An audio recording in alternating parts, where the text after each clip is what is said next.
everyone, it's Bethany. Welcome back to the 25 Days of Cricut Cheer. In this video, I'm going to be working on creating a little holiday pillowcase. I think it'll be really pretty, and I love doing pillowcases because when not in use, you can just fold them up small like this and put them in your Christmas box, and it doesn't take up a lot of room. So it's a really simple way to decorate, and then you can just change out your pillows throughout the year. So what I'm going to be using is this pillowcase. I have this from IKEA, and then I have a measuring tape and a little weeding tool here. I also have some really nice cranberry color. I'm not sure of the actual name of this, but it's Caesar Easy Weed. I'm not sure of the actual color is what I mean. And it's just a really nice pretty red that I think will look really, really pretty on this nice cream colored pillowcase. So what I'm going to do first is I'm going to open up my pillowcase and get a little bit of a measurement so I know where I'm going to go with sizing my design. So one thing you want to consider is that even though this is a really big pillowcase, it's measuring in at about 19 inches. Even though it's really, really big, you have to compensate for the fluff of the pillow that's going to rise it up. So you want to make sure that you size your design down enough so that once your pillow comes in, it's going to lessen the surface area. So I'm going to make sure my design is small enough. I'm actually thinking, and 11.5 is about right there. I think I'm going to do about 11.5 or an 11.25, and I think that will be a perfect size for this project. So let's hop into Design Space. We'll get the design all ready to go and cut out, and then we're going to be using the 9x9 EasyPress 2 to press this onto our pillowcase. Okay, so this is the file that I'm going to be using, and I believe I purchased it from designbundles.com. It's just beautiful. I think it's going to be a really pretty pillowcase, especially in that nice red color. So all I have to do really is just size this, and I'm going to need to attach it. As you see in the layers panel, there are two different layers, one with the words and one with the wreath. That way, if you wanted just the words, you could turn off the wreath, or if you just wanted the wreath and you wanted to do something different in the middle, you could turn off the words. But I want both of them, so what I'm going to do is I'm going to highlight both of them, and I'm going to say attach so that they cut in the exact area that you see on the screen here. And then what I'm going to do is I'm going to size this up to about 11.5 on my longest side, or maybe even 11.25. So that is about 11.8 on this side, 11.4 on this side, and I think that's going to be perfect. So now I have my Cricut Explorer 2 selected. You could also do this on the Maker. I'd probably recommend a bigger cutting machine because it would get really tricky with the Joy having to slice all of this apart, because the wreath would be really tricky to slice apart. But everything is possible, so if you want to take that on, then definitely do it. Okay, go ahead and select Make It, and then now it's going to tell me that I'm going to use my larger mat, which is just fine. I'll say OK, and then I will mirror my image. So I'm mirroring my image because I'm working with iron-on. Then I'm going to go ahead and select Continue.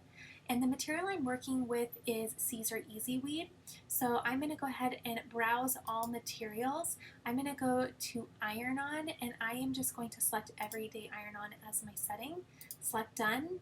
I always verify mirror is turned on just for extra assurance.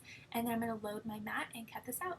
Looking at my mat preview over here, I am going to hover over it really quickly, and I can see that I only have a 12 by 12 sheet, and it's going just a little bit over the 12-inch mark. So what I'm going to do is I'm just going to size down my design just a hair, just to make sure that I have enough material and I don't make a mistake and waste my iron-on. So I'm just going to size it down just a little bit, and then we'll be all ready to go. Okay, so everything has been cut out, so I'm going to go ahead and just weed out my design.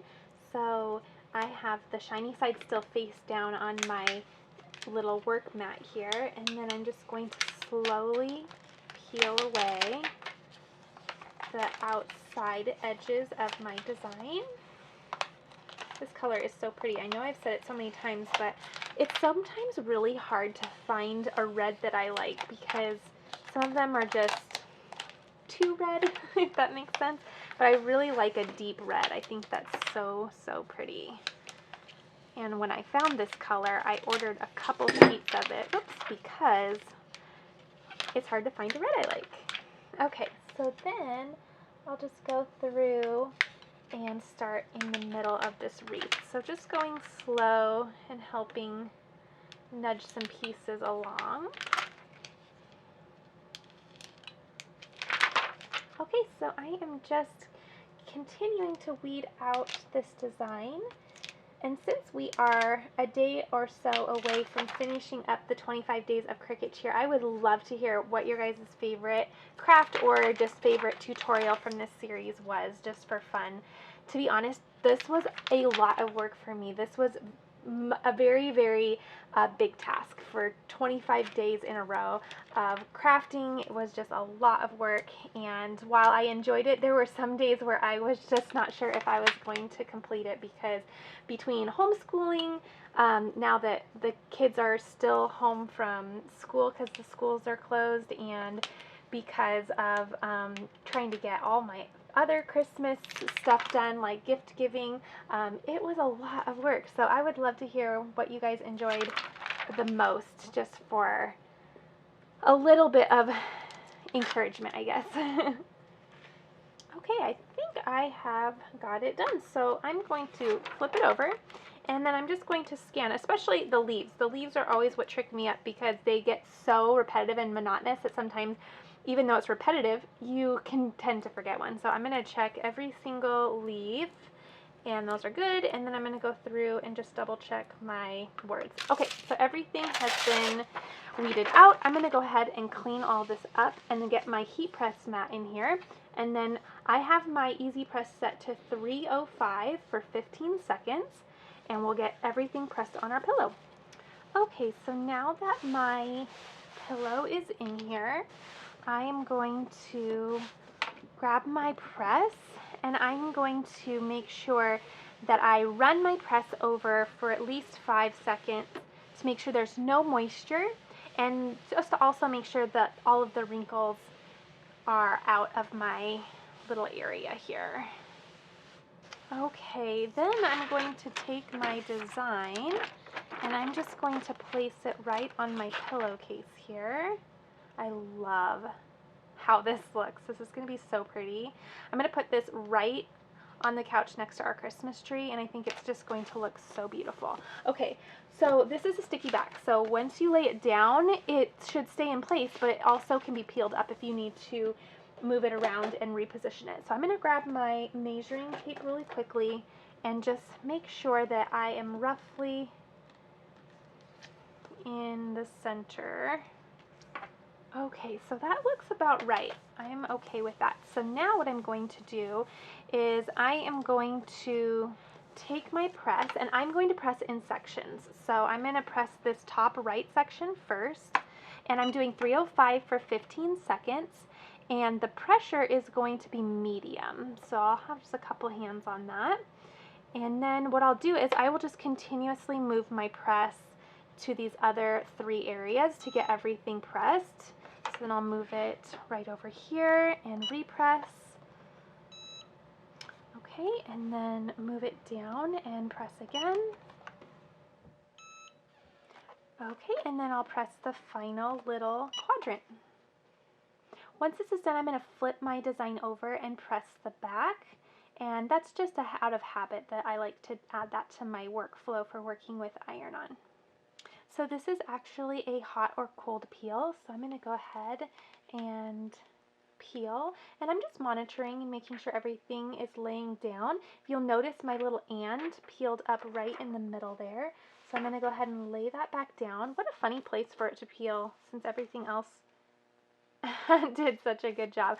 So what I'm going to do is I'm just going to repress that little area. Okay, so I'm going to go ahead and start peeling once again. I let it cool a little bit longer this time. That usually does the trick for me. I was just a little too excited. Okay, and that looks really, really good. I don't see any other areas. I think that laid down really, really good in the middle, but I'll double check that. If not, what I can do is if I don't, if I find that that's coming up, just that little section, I can actually take my little mini EasyPress and use that so I don't have to reheat the entire design. Okay, so here's the final pillowcase. I think this looks really, really pretty. And once again, once you put that pillow in there, you have already compensated for it with the size because it'll pull everything up and then everything will take its own shape. So it'll look really, really nice. So make sure you always compensate for how that pillow is going to make everything kind of shrink in on the tops and bottoms. That way you can still see your entire design once your pillow is in there. I hope you guys enjoyed this. Please be sure to give this a thumbs up. Please be sure to share this video so that we can continue inspiring others to craft for this Christmas season. And I will see you all in the next video.